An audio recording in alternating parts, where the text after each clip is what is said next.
Okay, if you can look at the canvas here, we have all of the bricks laid out. And so the third step that we're gonna do right now is the color and texture details. Okay, and that means what we've got right now are all bricks that are one color, and no bricks are one color. They've almost always got little bits and pieces of other color going on.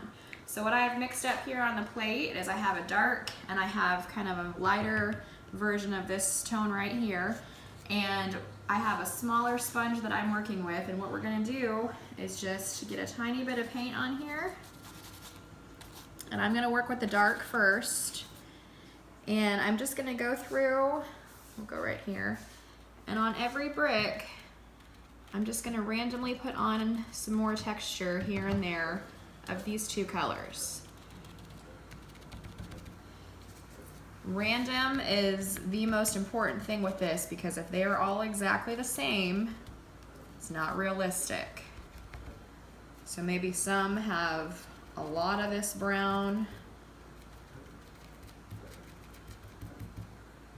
maybe some only have a tiny bit.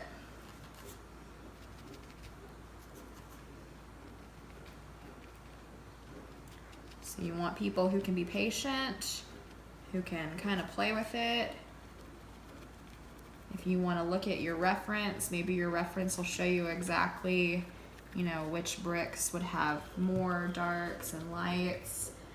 But you don't have to copy the picture that you're using exact, you know, as long as you get the idea of it. That's all you're looking for. Maybe we'll want to cover up some of these parts that show the canvas through a little more. You happen to get a tiny bit on the mortar, it's not that big a deal, but just try not to.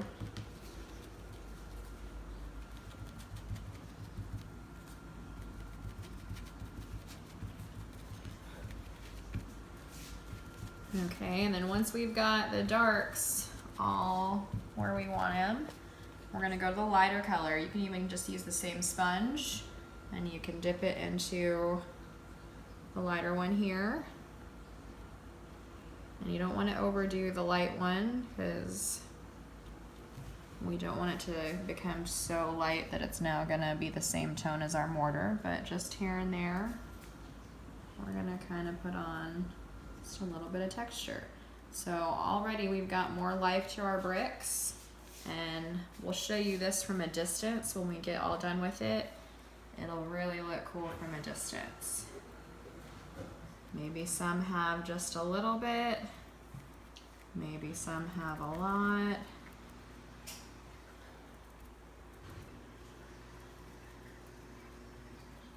And it goes fast. You might look at your big wall of bricks and think this is gonna take forever. It's really not. It's gonna go pretty fast.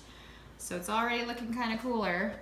And we've got one more very important step after this one, so I'm gonna go ahead and finish these up, and then we have the very last step, and the last step is gonna make it all look really good. Thanks. Okay, so as you can see, we now have texture on all of our bricks everywhere and different coloration. So last step is what makes it all come together, look really real, and that is the highlights and shadows phase. Highlights, as we talked about earlier, is where the light is reflecting off of it the most, and you know what a shadow is. So in order for this to look really realistic on stage, you want to just kind of pretend that if these were real bricks, pick like one strong light source that would be on them. So I, for some reason, like to always just go from the right corner, kind of shining here. And so if there were sunlight on these and they were real bricks, then we're going to have a real strong highlight all on this right side of the brick, and maybe a couple other little rough spots that would be on the stone. So I have taken just a little rounded brush that's not totally smooth, it's a little rough, and I have taken this purple color and added just some white. You always want to take the basic color of whatever you're painting and add white for your highlight. And then I'm just going to, we'll just start with a brick right here. I'm going to go on all of the sides of the right side of here, but I'm not going to do a perfect line because a brick is not smooth and it's not perfectly straight. So I'm going to just kind of delicately tap this highlight in. Same as we were doing with the sponge, only now I'm using a brush. And they don't all have to be exactly the same again, because light can hit things a little differently. But by doing all of this on the same side of the brick and imagining there's a strong light source, we're going to then be doing the shadows on the opposite side, and that's what's going to make all of this pop really well.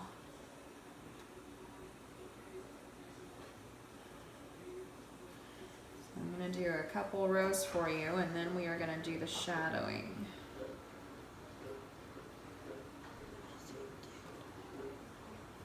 Highlights kind of make everything glow, and if you were on your stage, you could check this from the audience and put your stage lights on, and if you can't see it, you can go brighter.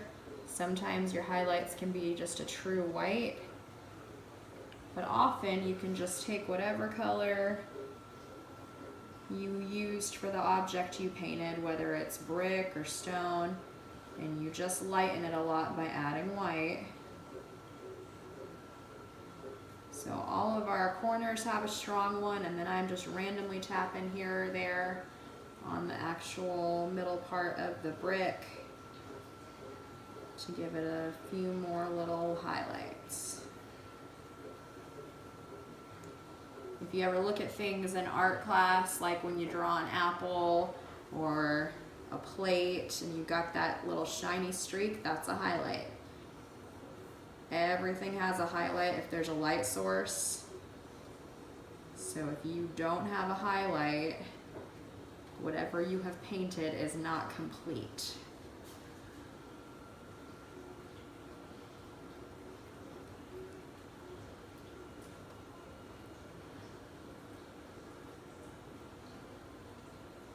Okay, now that we have a couple of rows here,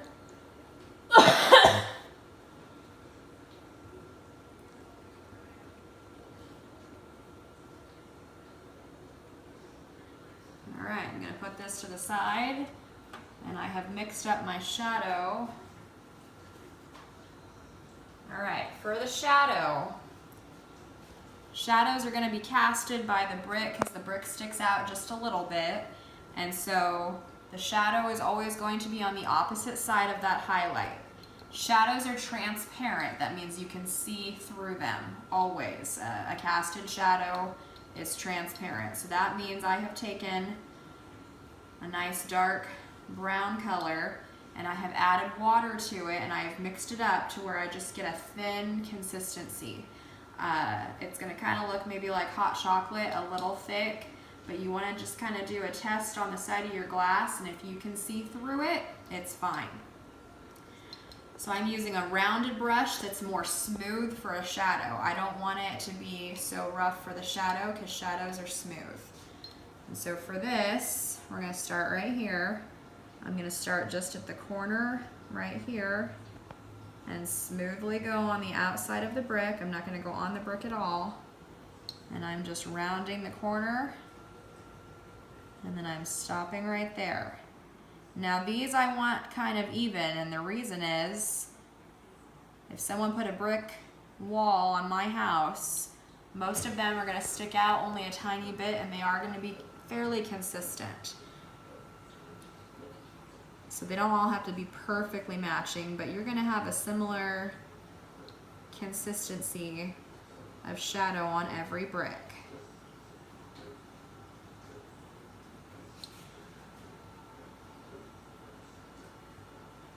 I'm just pushing down lightly and I'm dragging this brush. If it starts to run out, just get a little bit more paint.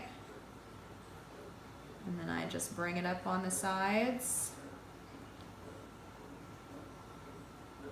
Now you want to always wait till this dries and give it a look. Make sure you can see that shadow. Well, oftentimes it'll be darker while wet and lighten when it dries. So if it lightens too much and you can't see it, you know you got to go a little darker.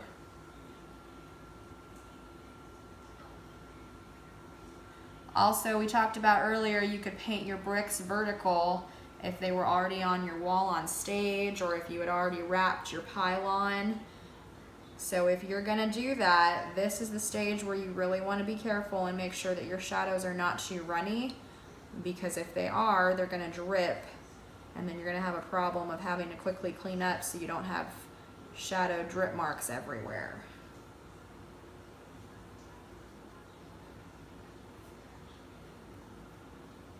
Shadows and highlights make everything come together. If I were doing a rock wall, which we'll do a demonstration of that another day, same thing. They're gonna all have strong highlights, they're gonna all have shadows, and from a distance, they are all gonna look real.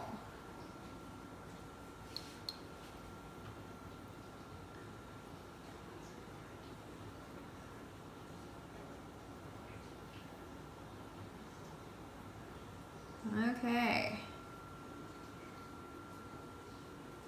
That's looking pretty nice. So I'm going to go ahead and finish all of this up, show you guys the final product, and thank you for watching this demo.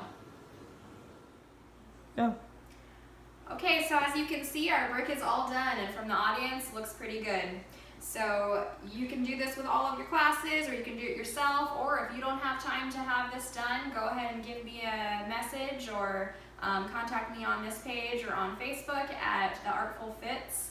And I am also available to be hired out and come do this for you at your school. Make sure you check out the comments for the link to It's a Wrap by Terry to get yourself a fabulous set of pylon wraps for your unit set. And make sure you like us on Facebook at The Artful Fits, also link in the comments. Thank you for watching, and stay tuned for more demos to come. We're going to do wood grain, stone, marble, all kinds of things for your set. Thank you.